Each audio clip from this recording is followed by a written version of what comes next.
पुराने समय में एक व्यापारी ने किसी धनी साहूकार से पैसा उधार ब्याज पर लिया था, लेकिन व्यापार में नुकसान हो जाने की वजह से वह साहूकार का पैसा लौटा नहीं पा रहा था। व्यापारी की एक बेहद सुंदर बेटी थी। साहूकार बड़ा कुटिल था। उसने सोचा कि व्यापारी पैसा तो वापस कर नहीं पा रहा है, तो क्यों ना इसकी परिस्थिति का फायदा उठाया जाए। उसने व्यापारी को एक सुझाव दिया कि अगर वह अपनी बेटी की शादी उस साहूकार से कर दे तो वह व्यापारी का सारा कर्ज माफ कर देगा। व्यापारी बेचारा मरता क्या ना करता। उसने अपनी बेटी को सारी बात बताई। समस्या बड़ी थी। साहूकार अधेड़ उम्र का कुरूप व्यक्ति था। अब उस बेटी के आगे दो ही रास्ते थे। पहला, यह तो साहूकार से विवाह करने से इनकार कर दे और अपने पिता को कर्ज में दबा रहने दे। दूसरा, साहूकार से खुशी से विवाह कर ले ताकि उसका पिता स्वतंत्रता से रह सके। मित्रों, अक्सर हमारे जीवन में भी ऐसे मोड़ आते हैं जब हमें यकीन होने लगता है कि अब कोई रास्ता नहीं बचा है और अब हम बुरी तरह फंस चुके हैं। अखबारों में सुनने में आता है कि लोग आत्महत्या तक कर लेते हैं, लेकिन अपने दिमाग को पानी की तरह रखिए। एकदम निर्मल, शांत और चलायमान पानी को देखा है। पानी हर जगह से अपना रास्ता निकाल ही लेता है, ठीक वैसे ही बन जाओ।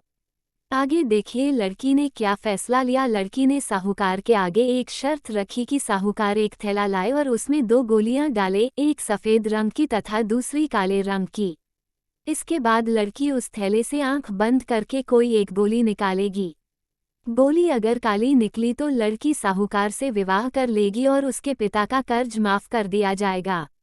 साथ ही अगर गोली सफ़ेद निकली तो भी पिता का कर्ज माफ किया जाएगा, लेकिन लड़की साहूकार से विवाह नहीं करेगी। साहूकार तुरंत बात मान गया और जल्द ही एक थैला लेकर आ गया।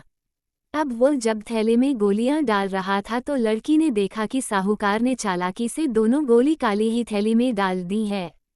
अब लड़की परेशान हो गई कि अब वो करे तो क्या करे। साहूकार का भांडा फोड़ भी दे तो भी वह दूसरी किसी चाल में उनको जरूर फंसाएगा।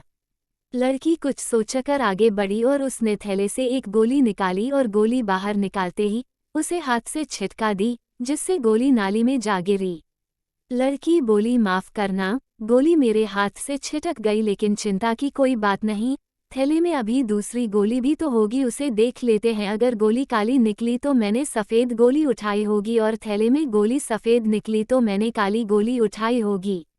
व्यापारी ने थैले में हाथ डाला तो देखा काली गोली निकली।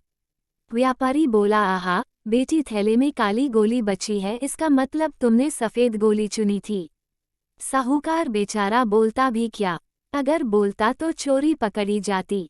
इस प्रकार पिता का कर्ज भी माफ हो गया और बेटी ने अपनी रक्षा भी कर ली। जब तक आप समस्याओं के समाधान के बारे में नहीं सोचेंगे तब तक आप समस्याओं में ही उलझे रहेंगे। शिक्षा, तारांकन, अपने विचारों को खुलने दें, थोड़ा हटकर सोचें। यह सोचें कि हर समस्या का हल है तो मेरी समस्या का भी कोई ना कोई हल जरूर होगा। जब आप ऐसा सोचने लगेंगे तो यकीन मानिए आपको समस्याओं के हल भी मिलना शुरू हो जाएंगे। सदैव प्रसन्न रहिए, जो प्राप्त है पर्याप्त है। तारांकन, जिसका मन मस्त है उसके पास समस्त है। तारांकन।